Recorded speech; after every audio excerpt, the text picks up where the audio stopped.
កម្ពុជាប្រជាណាចក្រអច្ឆរិយៈ Cambodia Kingdom of Wonders ព្រះរាជាណាចក្រកម្ពុជាជាព្រះរាជាណាចក្រអច្ឆរិយៈប្រសិទ្ធនាមនេះពិតជាត្រឹមត្រូវបំផុតដោយក្នុងមួយឆ្នាំប្រទេសកម្ពុជាទទួលបានកំណើនភ្ញៀវទេសចរជាលំដាប់មកទស្សនាតំបន់រមណីយដ្ឋានទេសចរធម្មជាតិវប្បធម៌និងប្រវត្តិសាស្ត្រដ៏រុងរឿងរបស់កម្ពុជាដ៏ច្រើនស្អេកស្កេស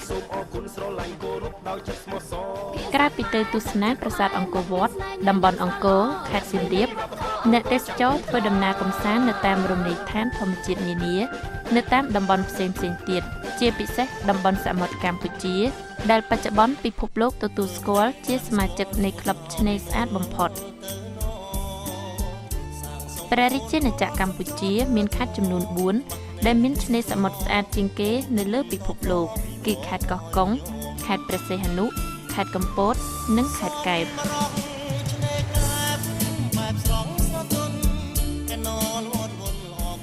រាជរដ្ឋាភិបាលកម្ពុជាចាត់ទុកតំបន់ទេសចរនៃខេត្តទាំង4ជាតារារះពីទិសនិរតីស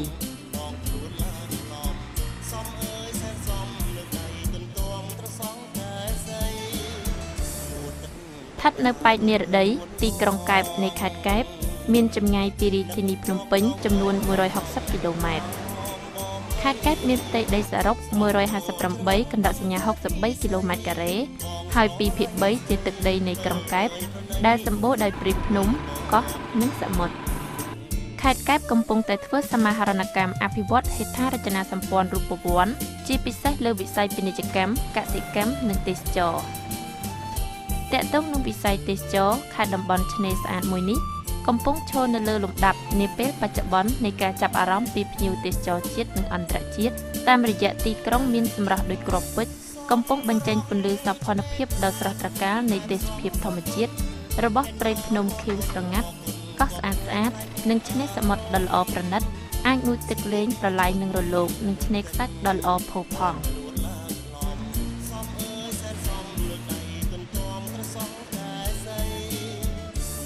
ក្នុងសម័យសង្គ្រាមដូចជាពិសេសក្នុងរបបផ្នែកវិសាវាត្រូវអ្វីទាំងអស់វាត្រូវប្រែប្រួលអស់ទៅហើយបាទប៉ុន្តែដោយផ្អែកទៅលើពិសេសនឹងការដឹកនាំរបស់រាជរដ្ឋាភិបាលនេះយើងបច្ចុប្បន្ននេះឥឡូវនេះគឺថាខិតខំរៀបចំខេត្តនេះឡើងវិញដើម្បីឲ្យទៅជាតំបន់ទេសចរមួយល្អប្រណិតឲ្យទៅជាតំបន់មួយតាក់ទាញរបស់ប្រទេសក្នុងការទាញភ្ញៀវជាតិអន្តរជាតិនេះអញ្ចឹងទេបានជាខេត្តរដ្ឋបាលខេត្តដែលមានការចូលរួមពីគ្រប់មន្ត្រីរាជការនិងប្រជាពលរដ្ឋខិតខំធ្វើមិនឲ្យខេត្តនេះវាតូចមែនពិតប៉ុន្តែយើងក៏មិនទាន់ធ្វើបានអស់ដែរមិនទាន់បានទេនៅច្រើនណាស់នឹងខិតខំកសាងខេត្តនេះពីមួយថ្ងៃទៅមួយថ្ងៃកសាងខេត្តនេះពីមួយជំហានម្ដងដើម្បីឲ្យវាទៅជាខេត្តនេះតូចច្រឡឹងស្របតាមបំណងប្រាថ្នារបស់រាជរដ្ឋាភិបាលដែលខិតខំបង្កើតទីតាំងដ៏តូចនេះទៅជាខេត្តឲ្យសមស្របទៅនឹងចក្ខុវិស័យដ៏ល្អរបស់រាជរដ្ឋាភិបាលហើយផ្សារជាប់ចំណុចនេះយើងនឹងខិតខំឲ្យទៅជាខេត្តទេសចរព្រោះសាស្ត្រដានពលយើងមានអស់មានឆ្នេរមានសមុទ្រមានកោះមានភ្នំមានឧទ្យានចឹងក្រុងកែបត្រូវបានកសាងឡើងជាទីកន្លែងលំហែកាយតូចច្រឡឹងមួយក្នុងអំឡុងឆ្នាំ1908សម័យអាណានិគមបារាំងសែសក្រុងកែបបានកែលម្អនិងក្លាយជាទីក្រុងលំហែកាយដ៏ប្រសិទ្ធនៃតំបន់ឆ្នេររបស់ព្រះរាជាណាចក្រកម្ពុជាក្នុងទសវត្សរ៍ទី60បច្ចុប្បន្នកែបកាន់តែមានសម្រស់ស្រស់ត្រកាលដោយមានការអភិវឌ្ឍនិងគ្រប់គ្រងល្អពីរាជរដ្ឋាភិបាលកម្ពុជាដែលមានសម្ដេចអគ្គមហាសេនាបតីតេជោហ៊ុនសែននាយករដ្ឋមន្ត្រីនៃព្រះរាជាណាចក្រកម្ពុជានិងមានការខិតខំប្រឹងប្រែងពីអាជ្ញាធរគ្រប់លំដាប់ថ្នាក់របស់ខេត្តកែបកន្លងមកគណៈអភិបាលខេត្តកែបយកចិត្តទុកដាក់យ៉ាងខ្លាំងលើការអភិវឌ្ឍគ្រប់វិស័យដើម្បីឲ្យប្រជាពលរដ្ឋមានជីវភាពធូរធារវិស័យទេសចរណ៍ជាសក្តានុពលសំខាន់សម្រាប់ទ្រទ្រង់សេដ្ឋកិច្ចនៃព្រះរាជាណាចក្រកម្ពុជា អាជ្ញាធរខេត្តកែបជំរុញការអនុវត្តគោលនយោបាយទីក្រុងស្អាតដើម្បីធានាឲ្យវិស័យទេសចរមានការរីកចម្រើនប្រកបដោយនិរន្តរភាពតាមរយៈផ្ដល់ឲ្យអ្នកទេសចរមកទស្សនាតំបន់រមណីយដ្ឋានធម្មជាតិនិងប្រវត្តិសាស្ត្រនានានៃតំបន់ឆ្នេរស្អាតរបស់ពិភពលោកនៃខេត្តនេះទទួលបានសុខសុវត្ថិភាពនិងផាសុកភាពក្នុងការមកកម្សាន្តនិងការស្នាក់នៅគ្រប់ពេលវេលាលើវិស័យទេសចរយើងដឹងហើយថាមានផ្លូវមានទឹកមានភ្លើងអញ្ចឹងទេសចរក៏គាត់ចេញចូលមកសម្រាប់លំហែកម្សាន្តប្រជាពលរដ្ឋក៏សប្បាយរីករាយហើយបានកកក្នុងការកសាងផ្ទះសម្បែងរៀបចំជាផ្ទះសំណាក់សណ្ឋាគារបឹងឡូអាហារដ្ឋានដើម្បីបម្រើឲ្យភ្ញៀវទេសចរជាតិអន្តរជាតិនេះហើយវិស័យដទៃទៀតដូចជាសុខាភិបាលដូចជាសង្គមគិច្ចបរិស្ថានផ្នែកសេវាកម្មដទៃទៀតក៏វារីកចម្រើនទៅតាមហ្នឹងដោយសារកត្តាវិស័យអធិបតេយ្យហ្នឹង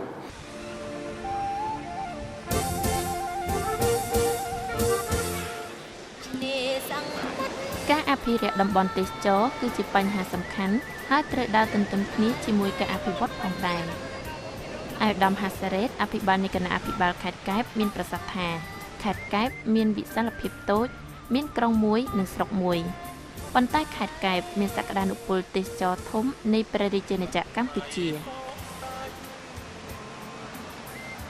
ទីក្រុងកែបបានក្លាយជាឋានឱសថសម្រាប់លំហែកាយរបស់អ្នកទេសចរតាំងពីសម័យអាណានិគមបារាំងសេះមកម្លេះតាមរយៈទឹកតាំងកន្លែងប្រវត្តិសាស្ត្រជាច្រើនរួមមានដូចជាសំណង់បុរាណនិងទីតាំងលំហែកាយចាស់ៗដែលអាជ្ញាធរខេត្តបានអភិរក្សរហូតមកទល់សព្វថ្ងៃហើយចាប់ពីពេលនេះទៅអនាគតកែបកាន់តែមានភាពល្បីល្បាញនៅលើសកលលោកដោយរាជរដ្ឋាភិបាលបានចាត់ទុកក្នុងផែនការយុទ្ធសាស្ត្រជាតារារះពីទិសនិរតីមួយដោយសារមានធនធានធម្មជាតិព្រៃភ្នំមានភាពស្រស់ត្រកាលជីវៈចម្រុះសមុទ្រនៅស្អាតគ្មានការបំពុលហើយជាពិសេសជាងនេះទៅទៀតនោះគឺឆ្នេរសមុទ្រល្អហើយស្អាតបំផុតនៃពិភពលោកអាជ្ញាធរខេត្តកែបកំពុងអនុវត្តផែនការសកម្មភាពជាក់ស្ដែងជាច្រើនដើម្បីឲ្យកែបជាទីក្រុងស្អាតជានិច្ចដោយថែរក្សាអនាម័យនិងសណ្ដាប់ធ្នាប់ឲ្យបានល្អជានិច្ចអភិរក្សតំបន់រមណីយដ្ឋានប្រវត្តិសាស្ត្ររុក្ខជាតិនិងធនធានធម្មជាតិព្រៃភ្នំស្មៅសមុទ្រជីវៈចម្រុះគ្រប់ប្រភេទការអភិវឌ្ឍតំបន់រមណីយដ្ឋានឲ្យល្អប្រណិតជានិច្ចមានកន្លែងស្នាក់នៅស្អាតផ្ដល់ផាសុកភាពនិងមានអាហារដ្ឋានបម្រើសេវាម្ហូបអាហារស្អាតនិងមានតម្លៃសមរម្យឆ្លើយតបនឹងតម្រូវការអ្នកទេសចរមកលំហែកាយបានគ្រប់ពេលនិងធ្វើការគ្រប់គ្រងឲ្យបានល្អនិងសេវាកម្មទេសចរផ្សេងៗទៀតដើម្បីឆ្លើយតបនឹងគោលដៅរបស់រាជរដ្ឋាភិបាលសម្រាប់អភិវឌ្ឍវិស័យទេសចរគឺទេសចរដើម្បីទាំងអស់គ្នាដើម្បីទេសចរជាក់ស្ដែងកន្លងមកនេះអំពីការគ្រប់គ្រងសំណល់នេះគឺដោយប្រជាជនដែលនៅទីប្រជុំជនហើយនឹងបងប្អូនអាជីវករដែលធ្វើអាជីវកម្មផ្នែកសេវាទេសចរនេះដោយបងប្អូនបានមើលឃើញនៅការយកចិត្តទុកដាក់ពីសំណាក់ឯកឧត្តមបាលខេត្តថ្នាក់ដឹកនាំខេត្តព្រមទាំងកម្លាំងមន្ត្រីរាជការទាំងអស់ដែលយកចំណុចនេះជាក្តៅនេះគឺគាត់បានចូលរួមគ្រប់សស្រាក់ស្រាំគឺលើការគ្រប់គ្រងសំណើមជាក់ស្ដែងគឺសំណល់ដែលមាននៅក្នុងជុំវិញអាជីវកម្មរបស់គាត់គាត់បានវេចខ្ចប់មានធុងសម្រាមត្រឹមត្រូវហើយធ្វើឲ្យអ្នកដឹកជញ្ជូននេះដឹកបានដោយមិនមានគំនរសម្រាមនៅក្នុងទីប្រជុំជនទេទី2ទៀតអំពីការគ្រប់គ្រងសំណល់រាវនេះគឺថ្នាក់ដឹកនាំខេត្តក៏បានយកចិត្តទុកដាក់ឲ្យមន្ទីរជំនាញនឹងគឺធ្វើការបំផុសឲ្យបងប្អូនអាជីវកម្មដែលធ្វើអាជីវកម្មពិសេសគឺអ្នកជាប់នឹងមាត់ទឹកតែម្ដងដើម្បីកែសម្រួលដាក់ប្រព័ន្ធសេប្ទិកប្រព័ន្ធអាងចម្រោះបែបខ្នាតតូចដែលមានស្តង់ដារអន្តរជាតិដែលផ្គត់ផ្គង់ដោយក្រុមហ៊ុនហេងអាស៊ីនាំចូលធ្វើឲ្យធានានៅ BOD ស្តង់ដារអញ្ចឹងបញ្ហាសំណល់រាវនេះគឺយើងបានធ្វើការបានល្អដោយថាបងប្អូនចូលរួមបានពិសេសនៅផ្សារក្តាមនេះបានជាប់ 60% ហើយ យុទ្ធសាស្ត្រជាអាទិភាពខាងលើជាផ្នែកនៃទិសដៅរបស់រាជរដ្ឋាភិបាលរួមជាមួយប្រទេសដៃគូអភិវឌ្ឍន៍នានាដើម្បីជួយគាំទ្រកម្ពុជាដែលមានចែងក្នុងយុទ្ធសាស្ត្រជាតិពលគឺអភិវឌ្ឍផ្នែកឯកជនការគ្រប់គ្រងធនធានធម្មជាតិនិងភាពជាដៃគូរបស់ប្រជាពលរដ្ឋដើម្បីអភិបាលកិច្ចកាន់តែប្រសើរឡើងនៅកម្ពុជាជាការពិតមួយក្រៅពីមានការអភិវឌ្ឍស្ទើរគ្រប់វិស័យនៅក្នុងខេត្តកែបដូចជាកសាងសាលារៀនគ្រប់កម្រិតពីមត្តេយ្យសិក្សារហូតដល់វិទ្យាល័យការជំរុញផលិតកម្មកសិកម្មជាពិសេសការដាំដុះស្រូវអាជ្ញាធរក្រុងកែបជំរុញឲ្យមានមន្ទីរពេទ្យនិងមណ្ឌលសុខភាពនៅក្បែរផ្ទះប្រជាពលរដ្ឋនិងដើម្បីចូលរួមកាត់បន្ថយការលំបាករបស់ប្រជាពលរដ្ឋក្នុងការទទួលបាននូវការថែទាំសុខភាពនិងការព្យាបាលដ៏ប្រសើរផងដែរខ្ញុំសូមបញ្ជាក់ថាពី 4-5 ឆ្នាំកន្លងទៅយើងនៅខ្វះខាតហេដ្ឋារចនាសម្ព័ន្ធរូបវន្តដែរដូចជាថ្មីយើងទើបតែបានសង់មណ្ឌលសុខភាពនៅព្រៃធំនេះដែលទើបសាងសង់រួចហើយថ្មីនេះជាថវិការបស់គម្រោង ASP ទម្រង់ទ្រទ្រង់វិស័យសុខាភិបាល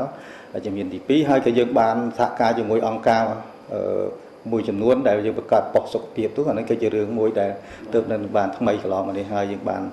សាងសង់មន្ទីរសុខាភិបាលនេះក៏ជាការងារថ្មីមួយហើយខ្ញុំគិតថាការងារនេះគឺដោយសាររាជរដ្ឋាភិបាលយើងដែលមានសម្ដេចអគ្គមហាសេនាបតីតេជោហ៊ុនសែនជាប្រមុខនាយករដ្ឋមន្ត្រីលោកតែងតែគិតគូរផ្ដល់អាទិភាពដល់វិស័យសុខាភិបាលហើយនឹងមានការដឹកនាំណែនាំចង្អុលបង្ហាញពីឯកឧត្តមរដ្ឋមន្ត្រីក្រសួងសុខាភិបាលឯកឧត្តមអភិបាលខេត្តបង្កលក្ខណៈងាយស្រួលដល់មន្ទីរសុខាភិបាលយើងខ្ញុំបំពេញភារកិច្ចផ្ដល់សេវាជូនដល់ប្រជាពលរដ្ឋបានល្អប្រសើរពីមួយឆ្នាំទៅមួយឆ្នាំឧទាហរណ៍ការងារសប្តាហ៍ថ្ងៃដែលយើងគិតថាវាជាអាទិភាពគឺការកាត់បន្ថយអត្រាស្លាប់របស់មេដានកុមារនៅពេលនេះគឺថាយើងមានលក្ខណៈល្អប្រសើរហើយដោយសារអត្រាឆ្លងទន្លេជាមួយនឹងឆ្មោះបារាណគឺតែនៅសល់ 0.1 ឬ 0.2% តែប៉ុណ្ណោះឆ្នេះមានន័យថាអរិយាប័ត្ររបស់សហគមន៍គឺគាត់យល់ហើយគាត់ងាកមកប្រើសេវារដ្ឋមកប្រើពេទ្យដែលមានជំនាញក្នុងការងារទាំងអស់នេះហើយទីនេះហើយអ្វីដែលយើងពង្រឹងបន្ថែមនោះគឺសមត្ថភាពរបស់ក្រុមគ្រូពេទ្យសមត្ថភាពរបស់ឆ្មបអេយ៉ាបតដើម្បីធ្វើយ៉ាងណាឆ្លើយតបទៅនឹងតម្រូវការរបស់ពួកគាត់ឲ្យគាត់ជឿទុកចិត្តហើយនឹងបញ្យល់ធ្វើម៉េចឲ្យគាត់រួមគ្នាអ្នកទាំងពីររួមគ្នាដើម្បីឆ្ពោះទៅដល់គោលដៅមួយដែលយើងចង់បានគឺសុខភាពរបស់ជីវរដ្ឋយើងសហគមន៍មានលក្ខណៈល្អប្រសើរដើម្បីអភិវឌ្ឍ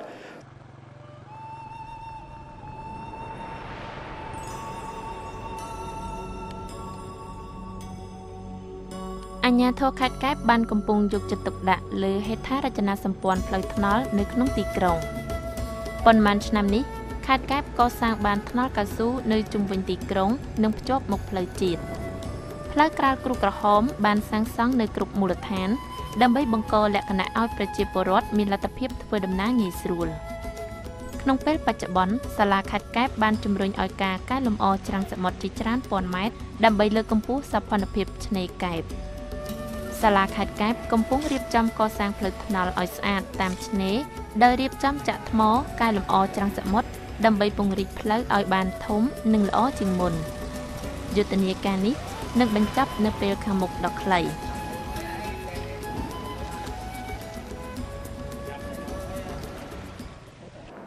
កន្លងទៅនេះសម្ដេចតេជោនាយករដ្ឋមន្ត្រីបានផ្ដល់ផ្លូវសំខាន់ជាច្រើនដូចជាផ្លូវ1332ដែលជាផ្លូវមួយជាច្រកទៅកាន់ច្រកអន្តរជាតិព្រះច័ន្ទគឺចាប់ចេញពីចំណុចស្រុកតំណាក់ចង្អើឆ្ពោះទៅផ្សារលោកផ្លូវនេះគឺយើងបានកសាងរួចរាល់ហើយមកដល់ពេលនេះប្រវែង13គីឡូ420ចំពោះផ្លូវមួយខ្សែទៀតដែលសម្ដេចតេជោលោកផ្ដល់ដែរដែលសម្ដេចបានផ្ដល់គឺផ្លូវកែវសាងយើងនេះកាលពីមុនគឺជាផ្លូវមួយដែលមានចំហុកធំប្រវែង5គីឡូនេះគឺយើងបានសាងសង់ហើយតែម្យ៉ាងវិញទៀតផ្លូវដែលសំខាន់ទៀតនោះគឺសម្ដេចលោកបានផ្ដល់មកដល់ខេត្តកែបតាមរយៈការស្នើសុំរបស់អាដាមបាខេត្តគឺផ្លូវប្រមមាត់សមុទ្រប្រវែង13គីឡូ630ហើយផ្លូវនេះបានកំពុងតែសាងសង់ហើយបានបញ្ចប់នៅដំណាក់កាលទី1គឺធ្វើគ្រឹះបានប្រវែង4100ម៉ែត្រហើយ មិនត្រឹមតែប៉ុណ្ណោះដោយខេត្តកែបត្រូវបានប្រមុខរដ្ឋបាលយកខេត្តកែបធ្វើជាពិធីបុណ្យសមុទ្រនៅចុងឆ្នាំនេះអភិបាលខេត្តបានស្នើសុំទៅសម្ដេចតេជោនៅផ្លូវជាតិលេខ33ក៏ដូចជាផ្លូវនៅតំបន់រដ្ឋបាលខេត្តយើងនេះហើយកិច្ចការនេះយើងបានធ្វើគ្រឹះបាន 50% ហើយផ្លូវសូមបញ្ជាក់ថាផ្លូវដែលនៅជាតិផ្លូវជាតិលេខ33សរសៀប្រមាត់សមុទ្រនេះដែលពីមុននេះគឺយើងមានតែតឹងតែ7ម៉ែត្រទេដូច្នេះយើងពង្រីកទៅតឹងរហូតដល់21ម៉ែត្រកន្លែងខ្លះ12ម៉ែត្រដើម្បីសម្រួលនៅការធ្វើចរាចរណ៍នៅតាម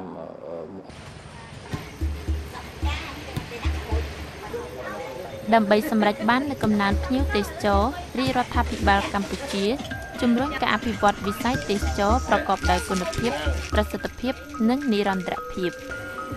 ក្រសួងទេសចរកំពុងអនុវត្តផែនការយុទ្ធសាស្ត្រអភិវឌ្ឍទេសចរ 2011-2020 ដោយផ្ដោតទៅលើចំណុចសំខាន់ៗដូចជាការអភិវឌ្ឍផលិតផលទេសចរការសិក្សាទីផ្សារនិងផ្សព្វផ្សាយទេសចរការតភ្ជាប់និងសម្រួលការធ្វើដំណើរនិងដឹកជញ្ជូនអ្នកទេសចរការពង្រឹងសន្តិសុខនិងសុវត្ថិភាពទេសចរវិធានការច្បាប់និងយន្តការគ្រប់គ្រងនិងការអភិវឌ្ឍធនធានមនុស្ស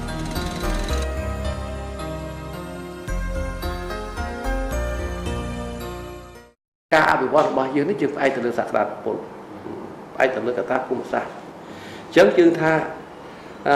យើងឃើញថាបើផ្នែកតំបន់អេកូមានភ្នំមានដីជម្រៅភ្នំមានឆ្នេរអញ្ចឹងយើងកែច្នៃវាមិនដើម្បីបម្រើសេចក្តីត្រូវការរបស់មនុស្សដើម្បីបម្រើការសម្រាប់លំហែកម្សាន្តរបស់មនុស្សដូចជាយើងមានឧទ្យានអញ្ចឹងយើងថែរក្សាឧទ្យាននេះយើងថែរក្សាឧទ្យាននេះដើម្បីការពារព្រៃអស់នេះបើតេតិនទៅនឹងការរៀបចំអីសបែបសពយ៉ាងក៏យើងផ្អែកលើមូលដ្ឋានរក្សាព្រៃរក្សាធម្មជាតិឯឆ្នេរក៏ដូចគ្នាដែរយើងត្រូវប្រើប្រាស់គ្រប់គ្រងទៅតាមគោលការណ៍របស់រដ្ឋាភិបាលនៃពីការគ្រប់គ្រងតំបន់ឆ្នេរនេះហើយកោះក៏ដូចគ្នាដែរ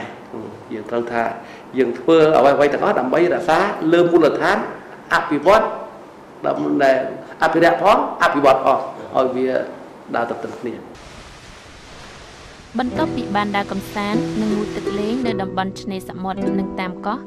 អ្នកទេសចរអាចមកស្នាក់នៅនិងសម្រាកលំហែកាយក្នុងសន្តាគារ Rock Royal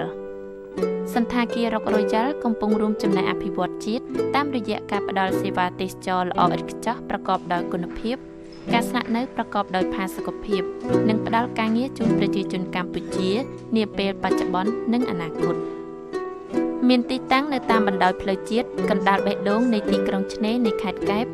សន្តាគារ Rock Royal បើកសម្ពោធជាផ្លូវការនិងទទួលបានចំណាត់ថ្នាក់ជាសន្តាគារលំដាប់ផ្កាយនៅដើមឆ្នាំ2011សន្តាគារមានកម្ពស់5ជាន់មាន51បន្ទប់ដែលបំពាក់ដោយគ្រឿងសង្ហារឹមប្រណិតសម្ភារៈទំនើបទាន់សម័យបន្ទប់សម្រាកធំទូលាយស្អាតនិងមានបរិយាកាសល្អ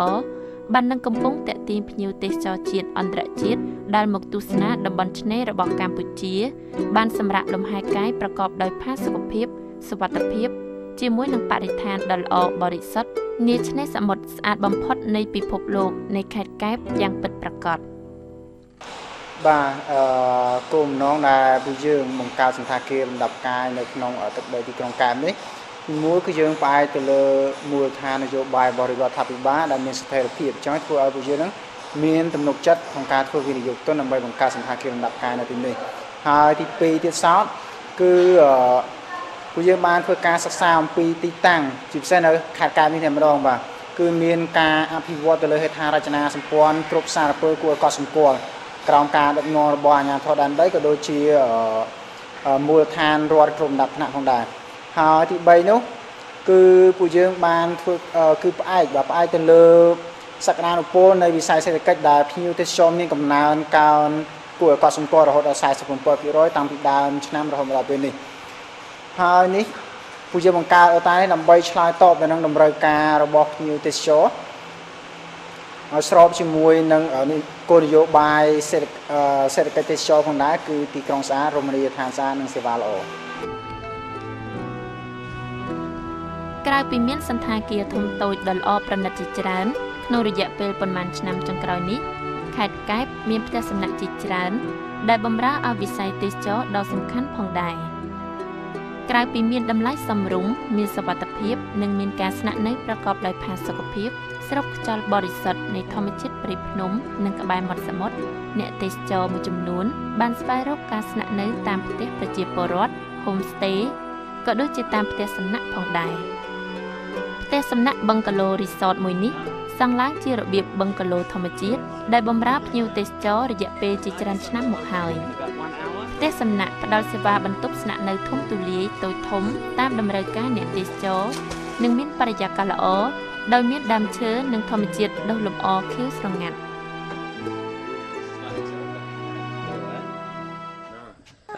We came to Kep the first time I came to Kep I came because I was bringing បង្កើតជាផ្ទះសំណាក់នៅទីនេះមកពីនៅទីនេះមានការរៀបចំបានល្អមានប្រព័ន្ធសន្តិសុខល្អទីនេះក៏មានបរិយាកាសល្អធម្មជាតិស្រស់ស្អាតពិសេសសម្រាប់ថ្ងៃឈប់សម្រាកដូច្នេះដែរខ្ញុំបង្កើតរីសតនេះឡើងគឺយល់ឃើញអំពីបរិស្ថានជុំវិញនៅទីនេះការការពារនៅសត្វជីវៈចម្រុះនានាបានយ៉ាងល្អខ្ញុំក៏ចង់ចូលរួមចំណែកសម្រាប់ការការពារបរិស្ថានការបំពុលនៃបរិយាកាសវាពិតជាល្អណាស់ព្រមជាមួយនឹងសេដ្ឋកិច្ចនៃពណ៌បៃតងការសម្អាតនិងរក្សាអនាម័យយើងក៏ចង់ជួយដល់ប្រជាជនក្នុងសហគមន៍និងអាចជួយដល់កុមារឲ្យមានការយល់ដឹងអំពីបរិស្ថានផងដែរហើយក៏ដោយសារប្រទេសកម្ពុជាមានសុខសន្តិភាពនិងសុវត្ថិភាពល្អផងដែរខ្ញុំបានបង្កើតឡើងនៅ Jasmine Resort នេះដោយសារតែភរិយារបស់ខ្ញុំឈ្មោះថា Jasmine រួមជាមួយប្រដៅផ្កា Jasmine កំពុងតែបញ្ចេញនូវភាពស្រស់ស្អាតមូលហេតុដែលយើងបង្កើតឡើងនៅ resort យ៉ាងនេះគឺដែលយើងយល់ឃើញអំពីការយកចិត្តទុកដាក់របស់អាជ្ញាធរដែនដីនៃខេត្តកែបដែលបង្កលក្ខណៈងាយស្រួលសម្រាប់ការវិនិយោគរបស់ពួកយើងលើសពីនេះយើងក៏បានផ្ដល់ជូននូវសេវាគ្រប់បែបយ៉ាងជូនចំពោះភ្ញៀវដែលមកស្នាក់នៅព្រមជាមួយនឹងម្ហូបអាហារយ៉ាងឆ្ងាញ់ពិសាអាងហែលទឹក and then we like to work with them and teach them and try and give them new opportunities so all of our staff have started like that and they've done very, very well. They're a good lot.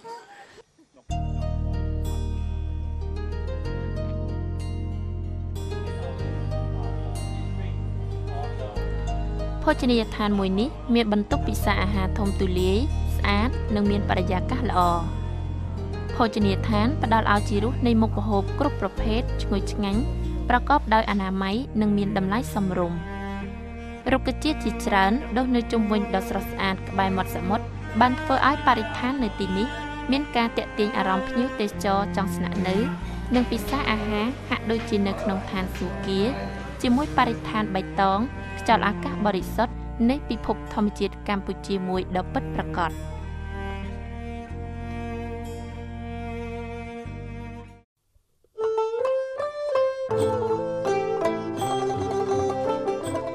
កោះទុនសាយស្ថិតនៅប៉ែកអាគ្នេយ៍និងមានចម្ងាយពីទីរួមខេត្តកែបប្រមាណ5គីឡូម៉ែត្រ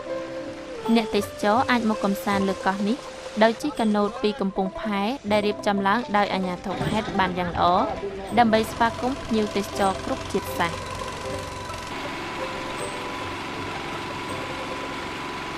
ចំពោះសហគមន៍សប្តាហ៍ថ្ងៃនេះកោះហិនសាយនេះគឺ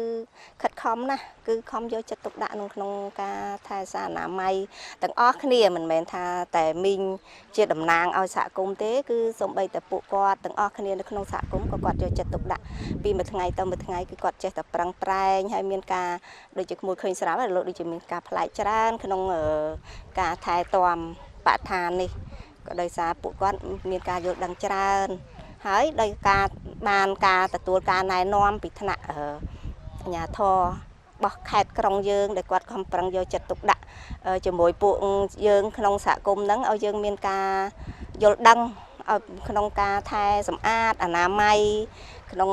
ការសម្អាតបរិស្ថានយើងហ្នឹងថាធ្វើយ៉ាងម៉េចឲ្យឆ្នេរខ្សាច់យើងនៅតែល្អផូរផង់ពីមួយថ្ងៃទៅមួយថ្ងៃគឺយើងនៅតែខំប្រឹងឲ្យបានស្អាតចាម្ហូបអាហារគឺ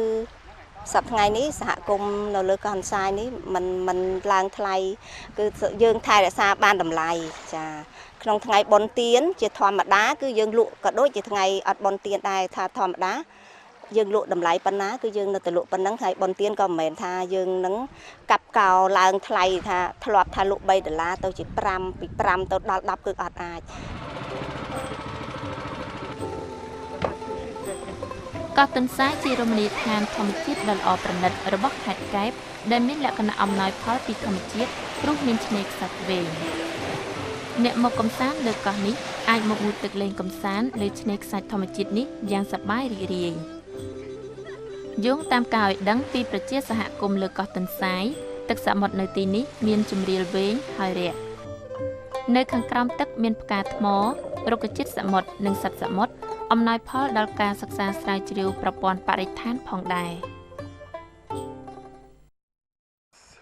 Very nice ទីនេះពិតជាស្រស់ស្អាតមានផាសុកភាពខ្ញុំពិតជារកពីអ្វីមកថ្លែងប្រមាណនោះទេគឺល្អណាស់នៅទីនេះរក្សាបានធម្មជាតិដ៏ស្រស់ស្អាតអនាម័យល្អមិនមានការបំពុលបាទឆ្នេរខ្សាច់ពិតជាស្រស់ស្អាតណាស់សេវាកម្មនានាក៏ល្អរួមទាំងបន្ទប់ស្នាក់នៅបន្ទប់ទឹកមានគ្រប់គ្រាន់ផងដែរកន្លែងនេះអាចរក្សាបាននូវភាពទាក់ទាញរួមជាមួយបរិស្ថានដ៏ល្អផូរផង់ហើយចំពោះម្ហូបអាហារឯការស្នាក់នៅពិតជាមានតម្លៃមួយដ៏សមរម្យ ចាទីនេះមានភាពស្រស់ស្អាតលើសពីកន្លែងដទៃដែលខ្ញុំបានទៅដូចជាប្រទេសឡាវវៀតណាមខ្ញុំស្រឡាញ់ឆ្នេរខ្សាច់នេះហើយចង់ស្នាក់នៅឲ្យបានយូរខ្ញុំមិនចូលចិត្តបរិយាកាសអ៊ូអាប់តែចូលចិត្តដើរលេងនៅលើឆ្នេរខ្សាច់ពិតមែនការស្នាក់នៅតាមផ្ទះបែបធម្មជាតិពិតជាធ្វើឲ្យខ្ញុំមានអារម្មណ៍សប្បាយរីករាយអ្នកអាចឮសំឡេងទឹករលកខ្យល់ត្រជាក់អាចឃើញមនុស្សម្នាដើរជុំវិញទីនេះខ្ញុំគិតថាវាមានតម្លៃថ្លៃប៉ុន្តែការពិតទៅគឺថោកណាស់ការស្នាក់នៅម្ហូបអាហារការធ្វើដំណើរមានភាពសប្បាយរីករាយរួមជាមួយបរិយាកាសស្ងាត់នៃធម្មជាតិ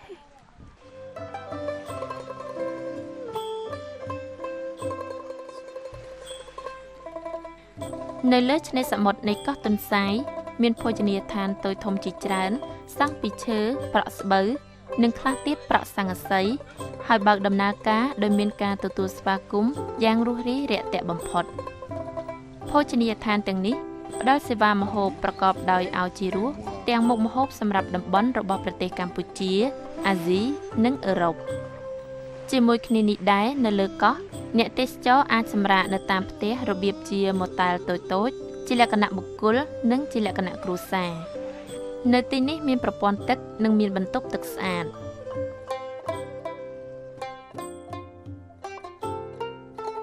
ខេត្តកែបស័ក្តិសមជាទីកន្លែងទេសចរគួរឲ្យមានភាពទាក់ទាញបំផុតអ្នកទេសចរគ្រប់ប្រភេទចាត់ទុកថាជាតំបន់នៃទីផ្សារនៃសត្វសមុទ្រស្រស់ៗអាជ្ញាធរខេត្តកែបបាននឹងកំពុងរៀបចំឲ្យមានការធ្វើពាណិជ្ជកម្មលើជលផលសមុទ្រនេះមានសណ្ដាប់ធ្នាប់និងមានរបៀបរៀបរយឲ្យស័ក្តិសមជាទីក្រុងស្អាតបានន័យថាធ្វើយ៉ាងណាឲ្យកែបមានកិត្តិយសជាមួយរសជាតិនៃផលិតផលសមុទ្រស្រស់និងលក់ជូនអ្នកទេសចរត្រឹមត្រូវនិងក្នុងតម្លៃមួយសមរម្យជាទីបំផុតអ្នកទេសចរនិយមឲ្យឈ្មោះទីនេះថាជាផ្សារក្តាមព្រោះប្រជានេសាទបន្ទាប់ពីធ្វើការនេសាទហើយ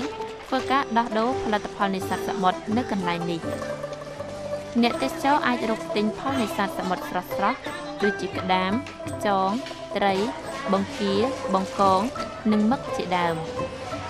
សាលាខេត្តកែបជាពិសេសមន្ទីរទេសចរខេត្តរៀបចំឲ្យមានគណៈកម្មការត្រួតពិនិត្យនិងតាមដានការធ្វើពាណិជ្ជកម្មផលិតផលសមុទ្រជូនភ្ញៀវទេសចរ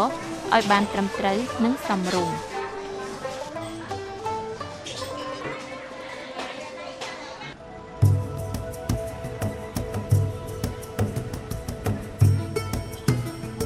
ដោយឈលលើមូលដ្ឋានអភិបាលកិច្ចល្អទាំងអស់គ្នាកិច្ចខិតខំប្រឹងប្រែងរបស់គណៈអភិបាលខេត្តកែបគឺទ្រទ្រង់សិទ្ធិនិងជួយបង្កើនជីវភាពដល់គ្រប់គ្រួសារប្រជាពលរដ្ឋទាំងឡាយជាពិសេសប្រជាពលរដ្ឋក្រីក្រនិងប្រជាពលរដ្ឋដែលងាយរងគ្រោះឲ្យទទួលបានសេវាកម្មប្រកបដោយគុណភាពនិងមានប្រសិទ្ធភាពគ្រប់គ្នាកន្លងមកអាជ្ញាធរខេត្តរៀបចំឲ្យមានយន្តការឆ្លើយតបដល់តម្រូវការជាក់ស្ដែងរបស់ប្រជាពលរដ្ឋទាក់ទងនឹងបញ្ហាសង្គមនានា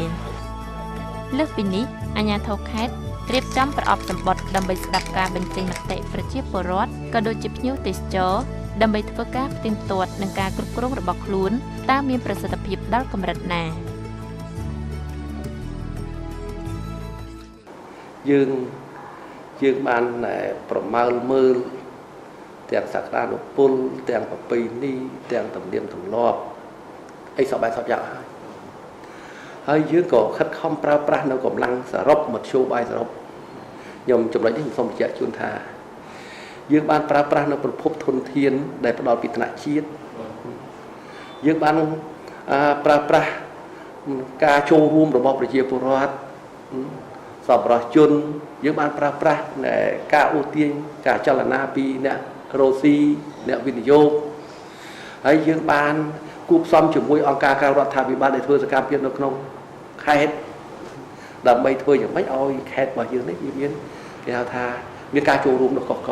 យើងខេត្តនេះបានធ្វើហើយយើងបានជំរុញក៏ដឹកនាំក៏បំផុសប្រជាពលរដ្ឋគ្រប់មូលដ្ឋានខ្ញុំឧស្សាហ៍លើកក្នុងពេលប្រជុំជួបដែរជាមួយប្រជាពលរដ្ឋសូម្បីតែការកែលម្អផ្ទះសម្បែងការសម្អាតមុខផ្ទះតាមដងផ្លូវខ្ញុំចាត់ទុកថាជាការស្នេហាជាតិជាជួយជាតិបាទជួយជាតិអញ្ចឹងទៅឆ្លងតាមរយៈពីអត់នេះឃើញថាបងប្អូនយើងខិតខំព្រោះឲ្យប្រជាពលរដ្ឋខេត្តក្រដែរឥឡូវគឺខិតខំរៀបចំខ្លួនឥឡូវគឺថាតាមមុខផ្ទះតាមមូលដ្ឋានឥឡូវហ្នឹងរក្សាអនាម័យខិតខំទុកបីថាផ្ទះតូចផ្ទះខ្ទមស្លឹកឈើថ្មអីក៏គាត់រៀបចំជាប្រដាប់របស់គាត់ដើម្បីឈានទៅរួមចំណែកនៃការអភិវឌ្ឍទីក្រុងស្អាតនេះអញ្ចឹងទេគឺថារដ្ឋបាលខេត្តអាជ្ញាធរខេត្តក្រុងស្រុកឃុំសង្កាត់គ្រប់អង្គភាពទាំងអស់គឺមានទិសដៅមួយគឺថាបំផុសចលនាប្រជាពលរដ្ឋយើងដើម្បីកសាងខេត្តដ៏តូចនេះកសាងខេត្តនេះឲ្យទៅជាខេត្តមួយតូចច្រឡឹងឥឡូវវាមិនទាន់បានទេប៉ុន្តែគាត់ថាជាការបដិញ្ញាចិត្តចឹងឲ្យវាតូចច្រឡឹងហើយឈានទៅខ្ញុំឧស្សាហ៍និយាយជាមួយមន្ត្រីឲ្យវាតូចត្រមែឲ្យវាតូចត្រមែ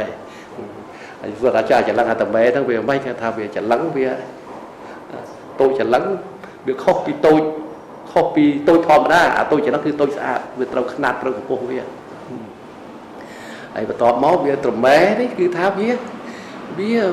កាត់តល្អថែមទៀតបាទការចូលរួមរបស់ប្រជាពលរដ្ឋក្នុងការការពារនិងថែរក្សាធនធានធម្មជាតិគឺជាកត្តាចាំបាច់រាជរដ្ឋាភិបាលនៃព្រះរាជាណាចក្រកម្ពុជារួមជាមួយអង្គការក្រៅរដ្ឋាភិបាលនិងដៃគូអភិវឌ្ឍន៍នានាតម្រូវឲ្យមានការសហការពីប្រជាពលរដ្ឋដើម្បីគ្រប់គ្រងនិងអភិរក្សធនធានធម្មជាតិក្នុងតំបន់ប្រកបដោយចីរភាពការចូលរួមរបស់ប្រជាពលរដ្ឋតាមរយៈគម្រោងគ្រប់គ្រងទេសចរតំបន់ឆ្នេរនៅខេត្តកែបកំពុងដើរតួសំខាន់ក្នុងការចូលរួមចំណែកជាមួយរដ្ឋាភិបាលកម្ពុជា